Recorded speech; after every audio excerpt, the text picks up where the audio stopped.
ایک گدھا کسی جنگل میں رہتا تھا۔ اس کا کوئی کام نہیں تھا، بس گھومتا رہتا، جہاں ہری ہری گھاس نظر آ جاتی پیٹ بھر کر کھاتا، کسی تالاب پر پانی پی لیتا اور زمین پر لوٹ لگاتا۔ یوں اس کی زندگی بہت اچھی گزر رہی تھی، مگر اسے ہمیشہ ایک ڈر رہتا تھا، اور وہ ڈر شیر کا تھا۔ جنگل کے دوسرے جانوروں کی طرح وہ بھی شیر سے بہت ڈرتا تھا۔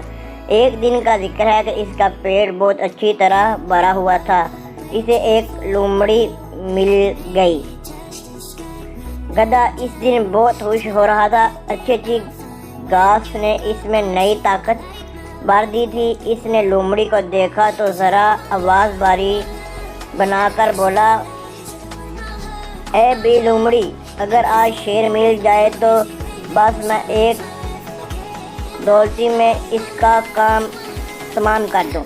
لومڑی اس دن نیکی کے موڈ میں تھی۔ اس نے سمجھایا کہ وہ ایسی غلطی نہ کرے ورنہ مارا جائے گا۔ لومڑی نے اسے سمجھاتے ہوئے کہا، تم ہو تو گدھے، مگر گدھے بن کر بات مت کرنا۔ تم دیکھتے ہو بڑے بڑے جانور بھی شیر سے ڈرتے ہیں۔ لومڑی کی بات گدھے کی سمجھ میں آ گئی۔ اس نے سوچا کہ لومڑی جیسا چالاک جانور بھی شیر سے ڈرتا ہے، اس لیے اسے بھی اپنی دل کی تمنا دل میں رکھنی چاہیے۔ وہ چپ ہو گیا، مگر اس کا دل چاہا کہ کبھی وہ بھی شیر بن جائے تاکہ سب جانور اس سے ڈریں۔ اکثر دیکھتا تھا کہ جب شیر تالاب پر پانی پینے آتا تھا تو سب جانور وہاں سے بھاگ جاتے اور شیر اکیلا مزے پانی پیتا تھا۔ حالانکہ جب گدھا جاتا تو جانور اسے ڈھکا دیتے اور اسے بڑی مشکل سے پانی پینا کو نہ ملتا۔ ایک بار تو ایک بالو نے اسے اتنا زور سے دھکا دیا کہ وہ تالاب میں گر گیا تھا اور بڑی مشکل سے باہر تھا۔ گدھا بیچارہ ہمیشہ کی طرح گھومنے پھرنے میں لگ گیا۔ ایک روز وہ گھنے جنگل سے گزر رہا تھا۔ اس نے دیکھا شیر کی کھال زمین پر پڑی ہے۔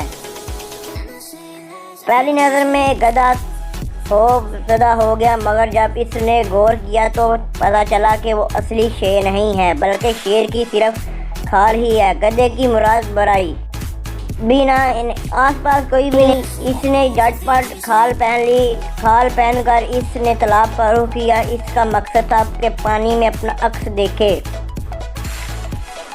ابھی وہ تالاب سے تھوڑی دور تھا کہ جانور بھاگنے لگے۔ گدھا خود بھی چوکنا ہو گیا اور ایک طرف کو دوڑا۔ وہ سمجھا تھا کہ شاید شیر آ گیا۔ اسے حیرت ہوئی کہ جس طرف بھی وہ جاتا جانور وہاں سے بھاگ کھڑے ہوتے۔ اب اس کو سمجھ میں آیا کہ سارے جانور تو اس شیر سمجھ رہے ہیں۔ اس بات سے گدھے کی ہمت بہت بڑھ گئی۔ اب تو گدھے کے مزے ہو گئے، وہ جہاں جاتا اکیلا ہوتا، تالاب پر اطمینان سے پانی پیتا، جب سوتا تو اسے کوئی تنگ نہیں کرتا۔ سارے جانور اس کے آرام کا خیال رکھتے۔ گدھے نے شیر کی کھال کیا پہنی تھی، اس کے تو دن ہی بدل گئے تھے۔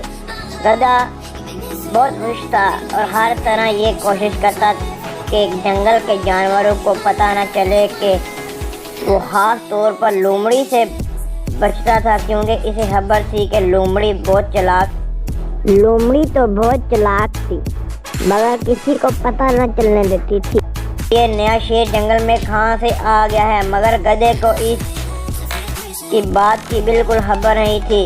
ایک دن گدھے نے خوب کھانا کھایا، سیر ہو کر پانی پیا، گہری نیند سویا۔ جب جاگا تو بھول گیا کہ اس نے شیر کی کھال پہن رکھی ہے۔ لگا اپنی آوازیں نکالنے، لومڑی کہیں قریب تھی۔ وہ بھائی آئی، دیکھا تو شیر دونچوں کی آوازیں نکال رہا ہے۔ اب اسے معلوم ہوا کہ شیر کی کھال میں ایک گدھا چھپا ہوا ہے۔ وہ کہنے لگی، ارے گدھے، جب شیر بنا تو آواز بھی شیر والی لے کر آتا۔ بولنے سے پکڑا گیا۔ سچ ہے کہ نقل کرنے والا اصل نہیں ہوتا اور جھوٹ کھل ہی جاتا ہے۔ جی بچوں، اگر آپ کو یہ ہماری لومڑی گدھے اور شیر والی کہانی پسند آئی ہو تو اس پر لائک کیجیے اور اس کہانی کو آگے شیئر کیجیے اور ہمارے چینل کو سبسکرائب کیجیے۔ اوکے، اللہ حافظ۔ ملتے ہیں بچوں اگلی سٹوری میں۔